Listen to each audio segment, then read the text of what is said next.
વિસ્તારની અંદર 35 વર્ષથી જો એ પોતે ચૂંટાતા હોય તો એ કોળી અને ઠાકોર સમાજને આધીન ચૂંટાય છે. બાકી તો એ બોટાદ ચૂંટણી લડવા ગયા હતા, એને ખબર છે કે 2:30 વાગે હારી નાઈ ઘરે આવતા રહ્યા હતા. સમાજ પછાત રાખવાનું મોટું કોઈ પાપ કર્યું હોય ને તો એને રાખ્યું છે. આ સમાજને કોઈ પણ કચેરીએ જવું હોય તો એ નિડરતાથી નથી જઈ શકતો, એવી માયકાંગલી હાલતમાં કરી નાખ્યો છે. કોઈની વિરુદ્ધમાં બોલાવે તો પોલીસ પાસે માર ખવડાવે, કોઈ અધિકારી એની વિરુદ્ધમાં કોઈ મતદાર જાય એને ના ચેકિંગ કરાવે, કોઈ પણ યુવાન આગેવાન લીડરશિપ લે એના હાથ પગ ભંગવી નાખે. આવું કાર્ય કર્યું છે. ખરેખર ઈ ગાંધીવાદી ચહેરો છે, પણ ખરેખર ઈ ગોડસેવાદી છે. ઈ પણ જેલમાં ગયા છે એક સમયે, ત્યારે પણ આ કોળી સમાજ એની હારે રહી અને કલેક્ટર કચેરીએ તોડફોડ કરી હતી, ત્યારે તેને સારું લાગ્યું. પણ આ સમાજના લોકોને જ્યારે ઉગ્ર બની અને પોલીસ સ્ટેશનની અંદર નાની મોટી તોડફોડ કંઈક કરી છે, ત્યારે એ એવો મેસેજ કરે છે કે તમારે ત્યાં શું લેવા જવું જોઈએ. અરે ભાઈ, તમે જ્યારે ફસાણા ત્યારે કોળી સમાજે તમને બચાવવાના પ્રયાસ કર્યા, ત્યારે સારું લાગ્યું. જ્યારે આજ કોળી સમાજ જ્યારે આની અંદર ફસાણો છે ત્યારે તમે કોઈ વસ્તુ બોલવા તૈયાર નથી અને સમાજને દબાવવાના પ્રયાસ કરો છો. જે 39 માંથી 30 ધારાસભ્યોના આગેવાનો બધા મદદ કરવા તૈયાર જ હતા, પણ કેબિનેટ કુંવરજી બાવળિયાએ એને એવું કીધું કે મારા વિસ્તારની અંદર તમે દખલ દેવા આવશો નહીં, અને સંગઠનો સમાજ છે એટલે તમે નેતા છો, બાકી તમારું કાંઈ આવે નહીં. જ્યાં પાછળો સમાજ વસવાટ કરે છે ત્યાં જઈને ચૂંટીને બતાવો. મારા પર પણ એફઆઈઆર થઈ અને 17 જેટલી કલમો ત્યાં ન હોવા છતાં, કારણ કે ડિટેન કર્યો એટલે હું તો પોલીસની હિરાસતમાં હોય તેમ છતાં 17 જેટલી કલમ ને 307 જેવા ગંભીર ગુનાની અંદર ફસાવવામાં આવ્યા. ત્યારે આ 73 જણાની અંદરથી 40 જેવા વ્યક્તિને અમે દરરોજ ગોંડલ, રાજકોટ દવાખાનાની અંદર લઈ જતા. પોલીસે ઈ પ્રકારની એની માથે હિંસા કરી, ઈ રીતે એને મારવામાં આવ્યા. કોઈને ફ્રેક્ચર કરી નાખ્યા, કોઈના માથા ફાડી નાખ્યા. પોલીસ એમ કહે છે કે ગેરકાયદેસર મંડળી રચી વોટ્સઅપમાં માહોલ ખરાબ થાય તે પ્રકારના મેસેજ વાયરલ કરવામાં આવ્યા. તો મુકેશભાઈએ તેવું તો વોટ્સઅપમાં શું લખ્યું? હું માનું છું જેને ખરેખર પથ્થરમારો કર્યો છે એને સજા થવી જ જોઈએ, પણ જેને કાંઈ કર્યું જ નથી એને તમે શા માટે દબાવવામાં આવો છો? નમસ્કાર મિત્રો, 9/3/2025 આ દિવસે કોળી સમાજનું મહાસંમેલન મળવા જઈ રહ્યું છે. ક્યાં મળવા જઈ રહ્યું છે? તો બોટાદ રોડ વિછિયા પાસે આ સંમેલન મળવા જઈ રહ્યું છે. કોણ આવી રહ્યું છે વિછિયામાં? આ સંમેલન શા માટે બોલાવવામાં આવી રહ્યું છે? કયા મુદ્દે ચર્ચા કરવામાં આવશે અને શા માટે છેલ્લા ઘણા સમયથી સતત વિછિયા ચર્ચામાં છે, તે તમામ બાબતે વાત કરવી છે. આપણી સાથે જે વ્યક્તિ જોડાયા છે, કદાચ તેમના પરિચયની મારે કંઈ વધારે જરૂર લાગતી નથી, એટલા માટે કારણ કે છેલ્લા એકાદ મહિનાથી આપણે સતત જે ઘનશ્યામ રાજપરા હત્યા કેસ ચલાવી રહ્યા હતા, તેમાં એક બીજો પણ ફોટો ચાલતો હતો. એ ફોટો હતો મુકેશ રાજપરાનો. પથ્થરમારો થયો એના અમુક કલાકો પહેલા તેમની ધરપકડ કરવામાં આવી હતી અને તે સમગ્ર આંદોલન જે હતું તેમાં એક ચહેરો બન્યા હતા. આજે તેમની સાથે જ વાત કરવી છે કે આજે મહાસંમેલન મળવા જઈ રહ્યું છે તે બાબતે આવનાર સમયમાં શું શું વધુ સમાચાર મળી શકે છે, શું ચાલી રહ્યું છે. મુકેશભાઈ, આપનું ગુજરાત તકમાં સ્વાગત છે. ધન્યવાદ સાહેબ. મુકેશભાઈ, સૌ પ્રથમ તો એ પૂછવું છે કે શા માટે મહાસંમેલન બોલાવવામાં આવી રહ્યું છે? જામીન તો મળી ગયા છે બધાને. હવે એની અંદર એવું છે, જામીન મળી ગયા એ બરોબર છે, પણ ગુજરાતની અંદર 38% એટલે કે 2.5 કરોડથી વધારે કોળી ને ઠાકોર સમાજની વસ્તી હોય, અને ખાલી વિછિયા જ નહીં પણ દરેક જિલ્લાની અંદર કોળી ને ઠાકોર સમાજ ઉપર દિન પ્રતિદિન અત્યાચાર વધતા જાય છે. એની હારે અન્યાય થાય છે, એને ન્યાય મળતો નથી. જેના અનુસંધાને આજ રાજકોટ જિલ્લાના વિછિયા તાલુકાની અંદર જે બનાવ બન્યો, ત્યાં સ્થાનિકની અંદર ઓલ ગુજરાતના જે કોળી અને ઠાકોર સમાજના રાજકીય, સામાજિક, ધાર્મિક, શૈક્ષણિક જે સંગઠનો ચાલે છે તે બધા સંગઠનોને એક મંચ કરી અને જે વિસ્તારની અંદર ખરેખર સરકાર દ્વારા કે અસામાજિક તત્વો દ્વારા કે પછી સમાજની અંદર સમાજનો લાભ લઈ બની બેઠેલા રાજકીય નેતાઓનો જે અન્યાય થાય છે સમાજ ઉપર, એને લઈ અને સમાજના પછાતપણાને દૂર કરવા માટે, સમાજને એક કરવા માટે, સમાજ જાગૃતિ અર્થે વિછિયા મુકામે આ 9 તારીખે સંમેલન યોજવાનું નક્કી કરવામાં આવ્યું છે. મુકેશભાઈ, એમાં એક વાત છે કે જે કેસ થયા છે એ કેસ પાછા ખેંચો. મારે તમારી પાસે જાણવું છે, તમે આ કેસમાં જોડાયેલા છો, તમારી પર પણ કેસ લાગેલા છે. મારે બે વસ્તુ જાણવી છે કે કેસ પાછા ખેંચવાની બાબત ક્યારથી શરૂ થઈ? બીજી વસ્તુ એ પણ જાણવી છે કે કોઈ વ્યક્તિ પર આ પ્રકારના કેસ લાગુ પડે ત્યારે વ્યક્તિ કેટલો હેરાન થતો હોય છે, તેના પરિવારવાળા કેટલા હેરાન થતા હોય છે. તમે અનુભવ કરી રહ્યા છો એટલા માટે તમને પૂછી રહ્યો છું. ખરેખર શરૂઆતથી જ હું આ મુદ્દાની સાથે જોડાયેલો હતો અને મારા પર પણ એફઆઈઆર થઈ અને 17 જેટલી કલમો ન્યા ન હોવા છતાં, કારણ કે ડિટેન કર્યો એટલે હું તો પોલીસની હિરાસતમાં હોય તેમ છતાં 17 જેટલી કલમને 307 જેવા ગંભીર ગુનાની અંદર ફસાવવામાં આવ્યા. પણ ખરેખર સાહેબ, આની અંદર જે 92 લોકો હતા એની અંદર 73 લોકો ઓલરેડી ગોંડલ જેલની અંદર હતા. હું પણ ત્યાં હતો અને 58 થી વધારે લોકો તો કદાચ એવા હતા કે આ સમય જ્યારે બનાવ બન્યો ને એ બનાવની અંદર એને કાંઈ જાણ નથી, ત્યાં હતા પણ નહીં. કોઈને વાડીએથી લઈ આવ્યા, કોઈ બિચારો જસદણથી વિછિયાની આંબલી ચોકે ઉતરે, પોલીસ વાળા મારતા મારતા સીધા પોલીસ સ્ટેશને લઈ જાય, બેસાડી દે. તો ખરા અર્થમાં આ લોકોને હું સમજવાનું, જેને આ બનાવની અંદર કાંઈ લેવા દેવા નથી, એની ઉપર તો સીધું પોલીસ દમનની અંદર હિટલર શાહી કરીને સીધી 307 ની કલમને 17 જેટલા નાના મોટી કલમો લગાડી. તો એની સાથે અને એના પરિવાર સાથે અન્યાય થયો. એ વિસ્તારની વાત કરવામાં આવે, છૂટીને મને એની માહિતી આપવામાં આવી તો વિછિયાની અંદર એ પ્રકારે આ પછાત સમાજને ડરાવવાની જે એને શરૂઆત કરી છે કે પોલીસે ખૂબ જ દમન કર્યું, કોઈને બહાર નીકળવા દેવા નહીં, જે બહાર આગેવાનો નીકળે એને ડિટેન કરીને એની ઉપર કેસ કરવો. સાહેબ, હું તમને વાત કરું, જ્યારે જેલની અંદર હતા ત્યારે આ 73 જણાની અંદરથી 40 જેવા વ્યક્તિને અમે દરરોજ ગોંડલ, રાજકોટ દવાખાનાની અંદર લઈ જતા. પોલીસે એ પ્રકારની એની માથે હિંસા કરી, એ રીતે એને મારવામાં આવ્યા, કોઈને ફ્રેક્ચર કરી નાખ્યા, કોઈના માથા ફાડી નાખ્યા.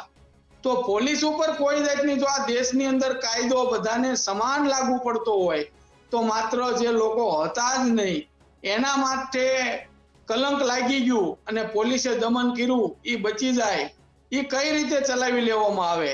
પરંતુ બહાર નીકળીને અમે એવું એક નક્કી કર્યું કે જ્યાં સુધી આ સમાજના યુવાનોને નિર્દોષ હતા એને આ કેસની અંદરથી બરતરફ કરવામાં ન આવે ને ન્યાય ન મળે, ક્યાં સુધી લડત દેવી પડશે.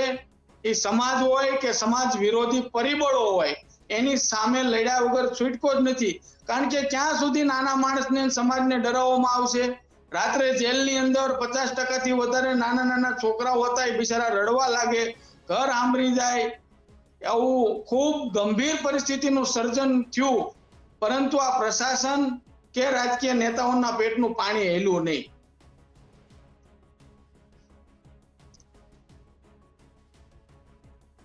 મારે આપની પાસેથી એ જ જાણવું હતું, આપે સ્થિતિ કઈ પણ અત્યારના કેટલી હેરાનગતિ થઈ રહી છે આપને, કારણ કે આ કેસ સાથે તમે જોડાયેલા છો એટલા માટે પૂછી રહ્યો છું. આ તમે શરૂઆતની વાત કરી, પરંતુ હવે હાજર થવાનું રહેતું હશે ને શું લાગે છે તમને કે જે પ્રકારે કોઈ વ્યક્તિ આ પ્રકારના કેસમાં આવી જતો હોય છે તો પછી કેટલી મુશ્કેલી એના પર ઊભી થતી હોય છે?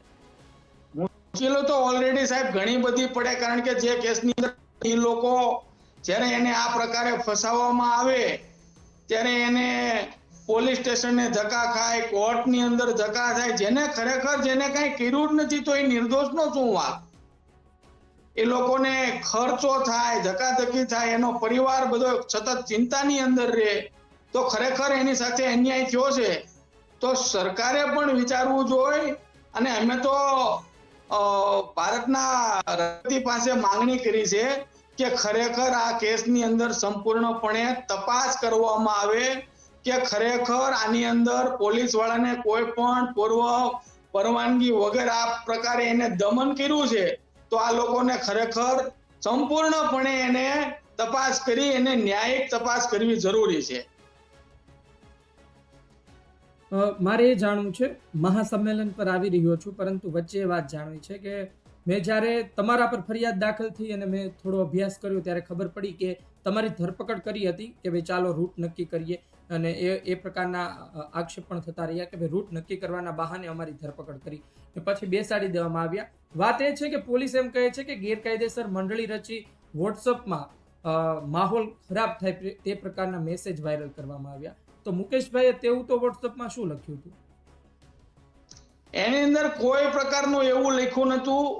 આપણે માત્ર ને માત્ર એવું લખ્યું કે આપણે ઘનશ્યામભાઈ રાજપરાનું જે અસામાજિક તત્વો દ્વારા મર્ડર કરવામાં આવ્યું છે એના પરિવારને ન્યાય મળે અને આ વિસ્તારની અંદર ફરીવાર આવા કોઈ પરિવારનો મોભી ન ચીનવાય અને લોકોને કાયદા અને પોલીસ ઉપર ભરોસો બેસે, એટલે આ લોકોને જાહેરની અંદર લાવી અને સરઘસ કાઢવામાં આવે, જેથી કરીને લોકોને પોલીસ પર ભરોસો બે ને આવા બનાવ ન બને, લુખાઓને પણ ડર લાગે કે ખરેખર આવું ન કરવું જોઈએ, જાહેરમાં બનાવ ન બને. આવા હેતુ અર્થે એવો મેસેજ કરેલો કે સમાજે એકત્રિત થવું, પરંતુ એની અંદર કોઈ એવો ઉલ્લેખ નથી કે રાષ્ટ્રની કોઈ સંપત્તિને નુકસાન કરવું, પોલીસ વાળાને નુકસાન કરવું.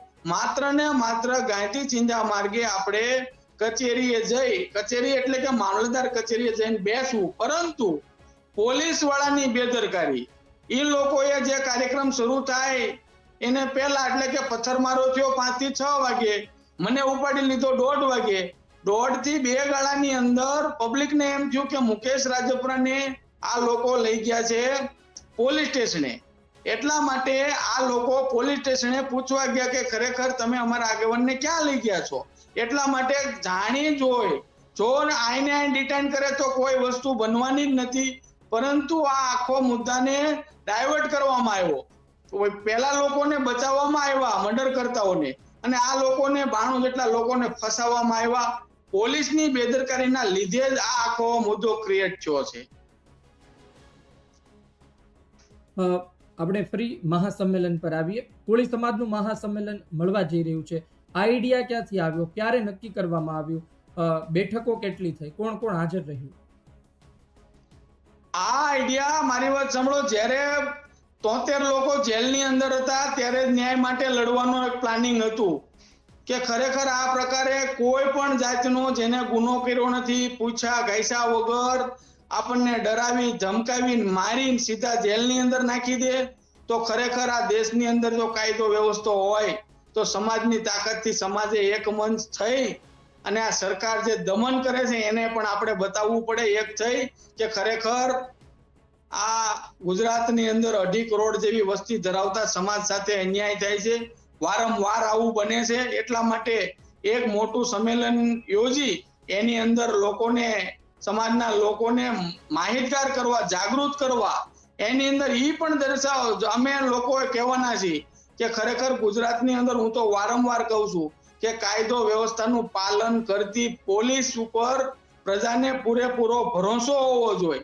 એની ઉપર આપણે પણ કાયદો હાથમાં ન લેવો જોઈએ, પથ્થરમારો ન કરવો જોઈએ, રાષ્ટ્રીય સંપત્તિને નુકસાન ન કરવું જોઈએ. પરંતુ આ વિસ્તારની અંદર આવા અનેક અવારનવાર બનાવ બને છે અને ન્યાય નથી મળતો. એટલા માટે ન છૂટકે લોકોએ હાથમાં પથ્થર લેવા પડ્યા, એવા મજબૂર કરવામાં આવ્યા છે. કારણ કે તમે દુઃખદ ઘટના જુઓ, 4 દિવસ મૃતદેહ લઈ અને મામલતદાર કચેરીએ બેસવું પડે, ત્યાર પછી આરોપી પકડાય, તો આ પોલીસ કઈ રીતે એને એમ ગણાવે છે કે અમે કામ કરવી છે. હાલ હજી એ મુદ્દાની અંદર પણ એક આરોપી ફરાર છે, એને પણ પકડવામાં નિષ્ફળ છે. એટલા માટે પ્રજા આક્રોશમાં આવી અને કદાચ આવું કૃત્ય કર્યું, પરંતુ સમાજને હવે એક મંચ કરી મોટું સંમેલન યોજી સરકારની પાસે અમે માંગણી કરશું કે ગુજરાતની અંદર વસતા કોળીને ઠાકોર સમાજની ઉપર થયેલા ખોટા કેસ પરત ખેંચો, અને સમાજને પણ જાગૃત કરશું કે આ પ્રકારે ફરીવાર કોઈ ઘટના ન બને. માત્ર ને માત્ર કોઈ પણ આંદોલન ગાંધી ચિંધા માર્ગે થવું જોઈએ, ન્યાયના માર્ગે થવું જોઈએ. જી મુકેશભાઈ, એક વાત એ પણ લખી છે કે સમાજની વાત કરશે તેને સ્વીકારવામાં આવશે, પછી સરકાર હોય કે સમાજના નામે ચરી ખાતા આગેવાનો ઉખાડી નાખો સમાજ વિરોધી પરિબળોને. સમાજને ન્યાય અપાવો, આ કોની માટે લખવામાં આવ્યું છે? આ સમાજની અંદર જે વર્ષોથી સમાજના નામે મત તો લઈ લે છે, પણ સમાજનો પ્રશ્ન હોય ત્યારે વિધાનસભા હોય કે લોકસભા હોય કે તાલુકા પંચાયત કે જિલ્લા પંચાયત કે ગ્રામ પંચાયત, ત્યાં લોકોનો અને સમાજનો પ્રશ્ન પહોંચતો નથી. એટલા માટે લખવામાં આવ્યું છે કે આની અંદર સરકાર હોય, સરકાર વિરોધી પરિબળો, એને ભણાવવો 100% જરૂરી છે. કારણ કે આ લોકો કાંઈ કરતા નથી, એટલા માટે સમાજ ઉપર વધારેમાં વધારે દમનશાહી થાય છે એવું અમને 100% લાગે છે. જી, હું એક વખત તમામ દર્શકોને પણ કહી દઉં કે આમાં જે મુદ્દા છે એ લખવામાં આવ્યા છે કે કોળી અને ઠાકોર સમાજના વ્યક્તિ પર થયેલા ખોટા કેસ પરત ખેંચવામાં આવે, કોળી અને ઠાકોર સમાજના યુવાઓનું આર્થિક શોષણ બંધ કરવામાં આવે, કોળી ઠાકોર સમાજની બહેન દીકરીઓ પર અત્યાચાર બંધ કરવામાં આવે, કોળી ઠાકોર સમાજના યુવાઓની હત્યા બંધ કરો, કોળી ઠાકોર સમાજ સંપૂર્ણ બંધારણીય હક અધિકાર આપો. આ આટલી 5 માંગ લખેલી છે. મુકેશભાઈ, મારે તમને પૂછવું છે કે તમે જાણતા હશો કે આજની તારીખે પણ કોળી સમાજ જે વિધાનસભામાં બહુમતીમાં આવે છે એ તમામ વિધાનસભાઓમાં ખુલ્લે આમ દેશી દારૂ વેચાય છે, હટડીઓ ધમધમી રહી છે. શું દેશી દારૂ બંધ થાય? ખરા અર્થમાં કોળી સમાજ છે, અન્ય પછાત સમાજના લોકો છે જે આની સાથે જોડાયેલા છે, તે બહાર નીકળશે તો મોટો ઉદ્ધાર થશે તેવું આપ માનો છો, અને તેની માટે કોઈ મુહિમ ચલાવવામાં આવી શકે છે આવનાર સમયમાં? 100% માનવી છીએ. જો પછાત સમાજને કોઈ પાછળ રાખવાનું મુખ્ય કારણ હોય ને તો એ છે વ્યસન. અને વ્યસનની અંદર મેન ખાસ કરીને દેશી અથવા અન્ય દારૂ, આ દરેક વિસ્તારની અંદર લોકોને આજે માયકાંગલા અને પાંગળા કરી રહ્યું છે. તો રાજકીય આગેવાનોને બધી ખબર હોય છે, એને વિધાનસભાની અંદર એવો ખરડો પસાર કરવો જોઈએ. આમ તો ગુજરાતની અંદર દારૂબંધીની મોટી મોટી વાતો કરવામાં આવે છે, પણ વાસ્તવમાં એક એવો મોહલ્લો, એવો ગામ કે એવો તાલુકો બતાવો જ્યાં તમને દારૂ ન મળતો હોય. તો સરકારની અંદર વાત પહોંચતી નથી, અને જે તે વખતે ચૂંટણી હોય ત્યારે ખુદ નેતાઓ જ ગામડે ગામડે અને મતદાર સુધી દારૂ પહોંચાડે છે. એની પાસે તમે શું અપેક્ષા રાખી શકો? સમાજને અને મતદારોને પાછળ રાખવાનું મોટું કામ આવા કદાચ હું માનું છું કે 80% નેતાઓ હોય છે, જે 20% બાદ કરો, જે દારૂ અન્ય દૂષણોમાં નહીં માનતા હોય, પરંતુ 80% લોકો તો આ જ શરૂઆત કરાવે છે. એ પોતે જ દારૂ વેચાવે છે ચૂંટણી હોય ત્યારે. પછી લોકો લતે લાગી જાય છે અને સમાજ પીડાય છે, એનો પરિવાર પીડાય છે, અકાળે મૃત્યુ પામે એના પરિવાર, એના બાયડી છોકરાઓનું શું ખૂબ ગંભીર પરિસ્થિતિ છે. અમે આ સંમેલનની અંદર એ પણ મોહિમ ચલાવશું કે ખરેખર તમામ પ્રકારના વ્યસનનો ત્યાગ કરીને માત્ર ને માત્ર તમારા પરિવાર, સમાજ, આ તમામ પ્રકારના વ્યસન તમને અને તમારા પરિવારને બરબાદી તરફ લઈ જાય છે. અમે એ પણ મોહિમ ચલાવશું. થોડા દિવસ પહેલા 1-2 દિવસ થયા હશે મુકેશભાઈ, એક ઓડિયો વાયરલ થયો છે કુંવરજીભાઈ બાવળિયાનો. કુંવરજીભાઈ બાવળિયા ત્યાંના તમારા સ્થાનિક આગેવાન સાથે વાત કરી રહ્યા છે. આ વાતમાં તેઓ જે પ્રકારે ચર્ચા થઈ રહી છે કે આપના નામનો તેમણે ઉલ્લેખ કર્યો હતો, તુકારો કર્યો હતો અને કહ્યું હતું કે એ બધા કામ કરી રહ્યા છે મારી વિરુદ્ધમાં. તમારી સુધી આ ઓડિયો પહોંચ્યો હશે, શું કહેશો? છેલ્લા 3-4 દિવસથી આ ઓડિયો વાયરલ થયો છે, ન્યૂઝના મારફતે પણ જોયું. ગર્ભિત ભાષામાં વિછિયાના પૂર્વ સરપંચ શ્રીને ધમકી દેવામાં આવે છે કે આ સંમેલન ન યોજવામાં આવે. સરકાર સામે પડવાથી કોઈ ફાયદો ન થાય, પણ કદાચ હવે એ નેતાની ઉંમર થઈ ગઈ છે, એને ખબર નથી કે 2.5 કરોડની વસ્તી ધરાવતો સમાજ સરકાર ઉખાડી પણ નાખે અને સરકાર નવી બનાવી પણ શકે. એટલે આમાં એને ધમકાવવાનો પ્રયાસ કર્યો છે, એ તદ્દન સમાજ વિરોધી પ્રયાસ કર્યા છે. સમાજને ક્યાં સુધી દબાવવામાં આવશે? અને એ પોતે પણ કોળી સમાજના રાષ્ટ્રીય અધ્યક્ષ રહી ચૂક્યા છે અને સમાજનો ઠેકો લઈને રખડે છે. પણ આ વિસ્તારની અંદર 35 વર્ષથી જો એ પોતે ચૂંટાતા હોય તો એ કોળી અને ઠાકોર સમાજને આધીન ચૂંટાય છે. બાકી તો એ બોટાદ ચૂંટણી લડવા ગયા હતા, એને ખબર છે કે 2:30 વાગે હારીને ઘરે આવતા રહ્યા હતા. એટલે સમાજને દબાવવા કરતા સમાજ સાથે જ્યારે જ્યારે અન્યાય થાય ત્યારે એને બહાર નીકળવું જોઈએ. અને આમાં અમારી કોઈ સરકાર વિરુદ્ધની માંગણી નથી. જો અન્ય સમાજના કેસ પરત ખેંચવામાં આવતા હોય તો કોળીને ઠાકોર સમાજ અને અન્ય સમાજના જે ખોટા કેસ થયા છે એ પરત ખેંચવામાં કેમ ન આવે, આવી માંગણી છે. અને જે પોલીસ વાળાએ અમારી સાથે દમન કર્યું છે એને ડિસમિસ કરો. આની અંદર અમારી કોઈ બીજી સરકાર વિરુદ્ધ માંગણી નથી. અને જો સરકાર આની અંદર ગંભીરતાથી આ મુદ્દો નહીં લે તો ખાલી રાજકોટ વિછ્યા નહીં પણ ગુજરાતની અંદર 2.5 કરોડ વસ્તી જે જિલ્લાની અંદર અમારો સમાજ ઠાકોર ને કોળી સમાજ વસે છે એને સરકારને પૂરેપૂરું ભોગવવું પડશે. એટલે વહેલામાં વહેલી તકે સરકારે પણ નોંધ લેવી જોઈએ અને આની અંદર કમિટી બેસાડી અને તપાસ કરવો જોઈએ. ખોટો કેસ થયો છે, હું માનું છું જેને ખરેખર પથ્થરમારો કર્યો છે એને સજા થવી જ જોઈએ, પણ જેને કાંઈ કર્યું જ નથી એને તમે શા માટે દબાવવામાં આવો છો? એટલા માટે ઈ ગર્ભિત ભાષામાં ધમકી દે છે કે અહીંયા સંમેલન ન થાય, મારા વિરુદ્ધ એને નુકસાન એને ખબર જ છે, કારણ કે એને 35 વર્ષથી લોકોને મતદારોને દબાવવા સિવાય કોઈ કાર્ય કર્યું નથી. આજ સમાજ પછાત રાખવાનું મોટું કોઈ પાપ કર્યું હોય ને તો એને રાખ્યું છે.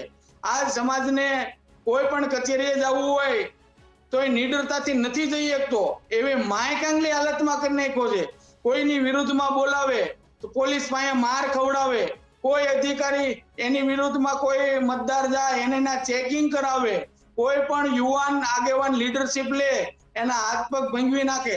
આવું કાર્ય કર્યું છે. ખરેખર ઈ ગાંધીવાદી ચહેરો છે પણ ખરેખર ઈ ગોડસેવાદી છે. એને ક્યારેય પણ સમાજનો ઉદ્ધાર કર્યો નથી. હર હંમેશની માટે સમાજ વિરોધી જ કામ કર્યું છે. અને જો એને સમાજનું કાર્ય કરવું જ હોય તો અમારે આ સંમેલન ન કરવું પડે.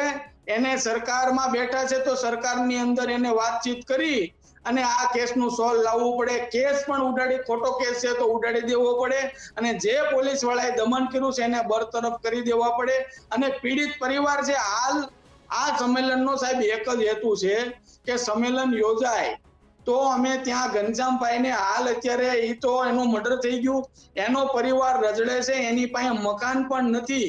તો તમામ સંગઠનો એક થઈ અને અમે ફંડિંગ કરીને એને એક મકાન કમ્પ્લીટ મકાન બનાવવા માટે ફંડિંગ એકત્રિત કરવા માટે આ સંમેલનનો મુખ્ય હેતુ છે. એટલા માટે અમે પણ એની કંઈક મદદ કરી એકવી, પણ એમાં પણ એને વાંધો છે.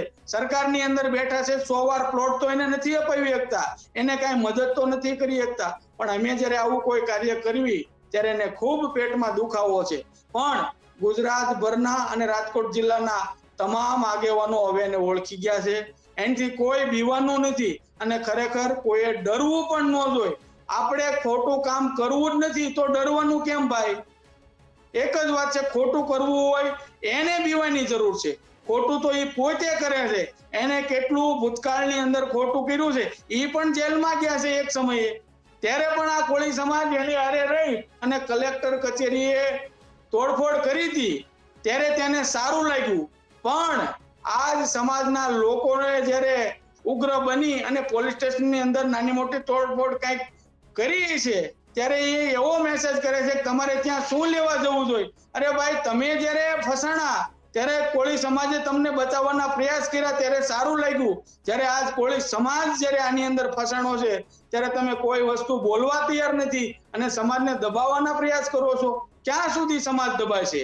હવે નહીં દબાય. એનું એક જ કારણ કહું કે એ કદાચ સરકારની ધમકી આપતા હોય તો કોળીને ઠાકોર સમાજ ગુજરાતની અંદર સરકાર જ નહીં રહેવા દે. તમે શું કરશો? આ સરકારને ઉખાડી નાખવાની પણ તાકાત છે, કારણ કે હવે એક હદ હોય. ક્યાં સુધી અમારે સહન કરવું? ક્યાં સુધી અમારે આ બરબાદી તરફ જવું? એટલા માટે કોઈ પણ પ્રકારનો ઓડિયો વાયરલ કરે, ધમકાવે, એની કોઈ અસર પડવાની નથી. અને લોકોએ જાગૃત થઈ આવા મહાસંમેલનની અંદર જે પીડિત પરિવાર છે એની મદદે અને લોકોની વાત સાંભળવા આવવું પડે. જી મુકેશભાઈ, આપે ઘણી મહત્વની વાતો કરી છે. વાત એ છે કે તમે જુઓ, તમે જેલમાં હતા ત્યારે અમે કોળી સમાજના ધારાસભ્યો પાસે પહોંચ્યા હતા. અમે પૂછ્યું હતું કે ભાઈ તમારા સમાજના આટલા લોકો જેલમાં છે, મત તો સમાજના નામે લીધા છે, આજે કેમ ચૂપ છો? એક પણ ધારાસભ્ય નહોતા બોલ્યા, એક પણ સાંસદ નહોતા બોલ્યા. સ્થિતિ તો ત્યાં સુધીની છે કે કોંગ્રેસના ગેનીબેન ઠાકોર, આજે કોળી ઠાકોરની વાત કરવામાં આવે છે ને, તો ગેનીબેન ઠાકોર ક્યાં બીજા છે? ઠાકોર સમાજમાંથી આવે. ગેનીબેન ઠાકોર અમરેલી ગયા હતા, પરંતુ વિછ્યા નથી આવ્યા, એ પણ વાસ્તવિકતા છે. શું કહેશો કે મુકેશ રાજપરા સાથે, વિછ્યાના કોળી સમાજ સાથે કોઈ ધારાસભ્ય ન ઉભા રહ્યા, કોઈ સાંસદ ના ઉભા રહ્યા, અને વિપક્ષના ન તો ઉમેશભાઈ મકવાણા બોલ્યા છે, ન તો વિમલભાઈ ચુડાસમા બોલ્યા છે, ન તો સાંસદ ગેનીબેન ઠાકોર બોલ્યા છે? એનું સાહેબ તમને એક જ કારણ કહું કે ઘણા બધા નેતા, અમુકને બાદ કરતા કદાચ મદદ નહીં પણ કરવાની હોય, પણ જે 39 માંથી 30 ધારાસભ્યોના આગેવાનો બધા મદદ કરવા તૈયાર જ હતા. પણ કેબિનેટ કુંવરજી બાવળિયાએ એને એવું કીધું કે મારા વિસ્તારની અંદર તમે દખલ દેવા આવશો નહીં. બહાર નીકળો ત્યારે પણ ઘણા ધારાસભ્યોના ફોન આવ્યા, જેલમાં હતો ત્યારે પણ મેસેજ મળ્યા કે અમારે આવવું છે, પણ કુંવરજી બાવળિયા ત્યાં અમારો વિરોધ કરે છે, ત્યાં આવવાની ના પાડે છે. તમને એક દાખલો આપું. એ અરસાની અંદર જ્યારે આ લોકો જેલમાં હતા ત્યારે ચોટીલા એક સંમેલન, નાની મીટિંગ યોજાવાની હતી 1000 વ્યક્તિની, એ પણ આ લોકોએ બંધ રખાવી. એટલે મદદ કરવા તમામ લોકો આવવાના જ હતા, પણ આને અટકાવ્યા છે કે મારા વિસ્તારની અંદર કોઈ આવવું નહીં. એને પોતાને જ કાંઈ કામ કરવું નથી, પણ બીજા લોકોને કરવા દીધું નથી કામ. પણ એનો મતલબ એ થઈ ગયો કે જેમ અહીંની પ્રજા ડરે છે, એમ ગુજરાતના આગેવાનો પણ ક્યાંક ને ક્યાંક નાના મોટા ડરે છે. જ્યારે સમાજ ઉપર કે વિસ્તારની અંદર કોઈ પણ પ્રકારે આફત આવતી હોય ત્યારે રાજકારણ એક બાજુ મેકી અને લોકોની મદદે આવવું જોઈએ. આજ કદાચ મારે ફોન આવ્યા, હું પણ એવું કહું છું, પણ કદાચ આ લોકો ડરી ગયા હોય અને સમાજની એને નહીં પડી હોય એટલા માટે નથી આવ્યા, પણ ઘણા બધા આવવા તૈયાર હતા, એને આઈને રોકવાના પ્રયાસ કર્યા છે. અને જ્યારે ત્યારે આ વિસ્તારની અંદર સંમેલન મળે ત્યારે આના પેટમાં તેલ રેડાય છે. એ તો 100% લોકોને રોકવાના પ્રયાસ કરે જ છે, કારણ કે એનું કામ જ એ છે કે લોકો ભેગા થાય, કોળી ને ઠાકોર સમાજ એક મંચ થઈ જાય, તો જે રાજકીય નેતાની મિલીભગત છે, સમાજનું શોષણ છે, એ બંધ થઈ જશે. સમાજ જાગૃત થશે તો આપણને ક્યાંય બેસવા નહીં દે, એવા ડરથી આ લોકો સતત પીડાય છે, એટલે એને ચિંતા રહે છે. વચ્ચે એક સવાલ પૂછી લઉં આજ બાબતે કે જ્યારે અમે હીરા સોલંકીનો સંપર્ક કર્યો ત્યારે એમણે વાત કરી હતી, આટલા ધારાસભ્યમાંથી એક જ ધારાસભ્ય છે કે જેને અમે ફોન કર્યો ત્યારે એને જવાબ આપ્યો હતો. એમણે કહ્યું હતું કે અમને આ પ્રકારનું બતાવતા નથી આવડતું, અમારું કામ અંદર ખાને ચાલતું હોય છે.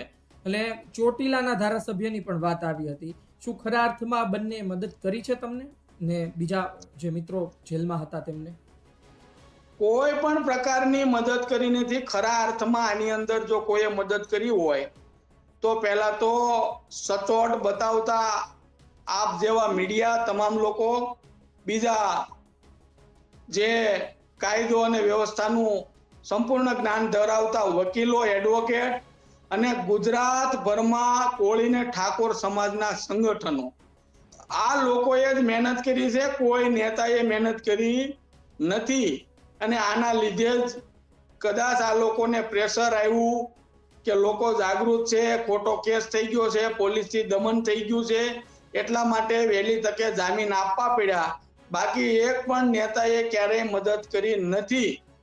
એ માત્ર ને માત્ર બહાર નીકળ્યા પછી વાયાત વાતો કરે છે. એને મદદ કરવી હોય તો કોનાથી તમે ડરો છો ભાઈ? હાલો અમારી પાસે ન આવી શકો, અમારે વિરોધ હોય તો પીડિત પરિવાર સુધી તો તમે આવો ને, આ તો પહોંચો. પણ માત્ર ને માત્ર વાતો કરી છે, કોઈ આવ્યા નથી.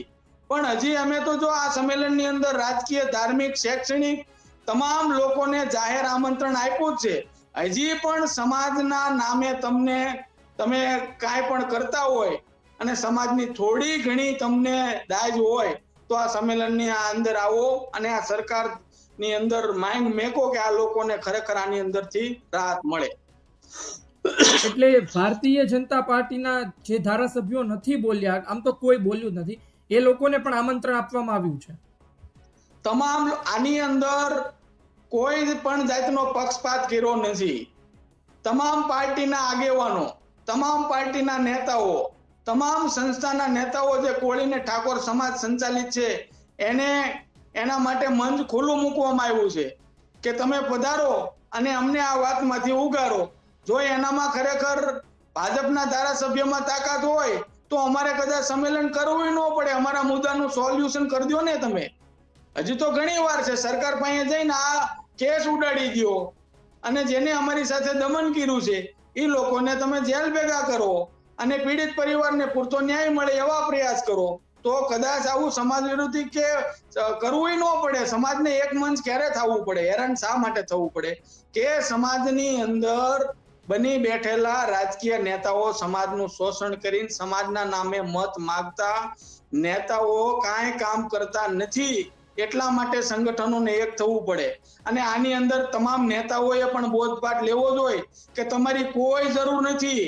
સમાજ સંગઠિત થઈ ગયો એટલે એક વાત સમજી લીજો, સરકાર સામે પૂરેપૂરી તાકાતથી લડવાની તૈયારી સંગઠનોની છે જ. અને સંગઠનો સમાજ છે એટલે તમે નેતા છો, બાકી તમારું કાંઈ આવે નહીં. જ્યાં પાછળો સમાજ વસવાટ કરે છે ત્યાં જઈને ચૂંટીને બતાવો તો અમે તમને ખરા સેવક કેવી. બાકી જ્યાં સમાજ છે એટલે ન છૂટકે બિચારો અમારો સમાજ ભોળો પછાત છે એટલે ન છૂટકે પછી એને એકને એક વાર છૂટી આવે છે, એનો આ લોકો ગેરલાભ લે છે. એ 100% વાત છે. મુકેશભાઈ, આમ તો ઘણી વાતો થઈ ગઈ, હજુ ઘણા સવાલ છે પણ આપણે મળતા રહીશું, વાત કરતા રહીશું. છેલ્લો સવાલ મારે તમને એ પૂછવો છે કે મુકેશ રાજપરાના જો એક મેસેજથી જે પ્રકારે પોલીસ કહે આટલી બધી પબ્લિક ભેગી થઈ જતી હોય તો શું મુકેશ રાજપરાને 2027માં ચૂંટણી લડવામાં રસ ખરી? 2022 ની અંદર પણ મને ઓફર કરવામાં આવી હતી, પણ અમે કોળી ને ઠાકોર સમાજના તમામ સંગઠનો મળી અને જે પાર્ટી સાથે કોલોબરેશન કર્યું છે એની પાસે અમે વધારેમાં વધારે કોળી ને ઠાકોર સમાજને ટિકિટ મળે એવા પ્રયાસ કર્યા છે. ચૂંટણી લડવાનું તેમ ત્યારે નક્કી નહોતું કર્યું અને હજી કોઈ પણ જાતનું પ્લાનિંગ નથી, પણ સમાજ માટે હર હંમેશની માટે જ્યાં જ્યાં ગુજરાતના કોઈ પણ ખૂણે સમાજ આરે અન્યાય થાય છે ત્યારે અમે આ માયકાંગલા નેતાઓની ગોળે અમારો વિસ્તાર છે અમે નહીં છોડીને જાવી એમ નહીં, પણ કોળી ને ઠાકોર સમાજની એવી મજબૂત ટીમ છે કે દરિયાના આ કાંઠેથી રાજસ્થાનના ઓલા ખૂણા સુધી અમે તમામ પ્રકારની લડત અમારી તાકાતથી લડશું અને જે પણ સરકાર હોય કે સરકાર સમાજ વિરોધી પરિબળો એને બરાબરના પાઠ ભણાવશું. માત્ર ને માત્ર સમાજની અંદર આ ટીમ ચૂંટણી લડવા માટે નહીં પણ સમાજ દાજ લઈને બેઠા છે, સમાજનું શોષણ અટકાવવા માટે બેઠા છે, સમાજ વધારે શિક્ષિત થાય, દરેક જિલ્લાની અંદર શૈક્ષણિક ધામ બને, યુવાનોની અંદર અગાઉ વાત તેમ વ્યસન મુક્તિ થાય, આવા બધા અભિયાન લઈને અમે નીકળવાના છીએ અને એની અંદર કાંઈ ચૂંટણી લડીને જ આગળ જવું એવું નક્કી નથી. માત્ર ને માત્ર સારું સંગઠન ગુજરાતની અંદર એકમંચ થઈ અને આ તમામ કાર્ય થતા હોય તો આપણે રાજકીયની અંદર શા માટે જવું જોઈએ? રાજકીયની અંદર તો મોટી મોટી વાતો અત્યારે કરશે કે અમે આમ કરશું તેમ કરશું, પણ વાસ્તવમાં ત્યાં જઈ અને ભ્રષ્ટાચાર સિવાય કાંઈ કામ કરતા નથી. મુકેશભાઈ, જોઈએ આવનાર સમયમાં સંમેલનમાં કેટલા લોકો આવે છે, કયા આગેવાનો આવે છે, શું થાય છે, શું બોલવામાં આવે છે, તેના પડઘા કેટલા પડે છે. આપ અમારી સાથે જોડાયા બદલ આભાર, ધન્યવાદ. ધન્યવાદ. તો આ હતા મુકેશ રાજપરા, તેમના દ્વારા અલગ અલગ મુદ્દે વાત કરવામાં આવી છે. જોઈએ આવનાર સમયમાં શું થાય છે. ગુજરાત તક જોતા રહેજો. આ કેસને લઈને, મહાસંમેલનને લઈને સમાચાર આપના સુધી પહોંચાડતા રહીશું. મને આપશો રજા. નમસ્કાર.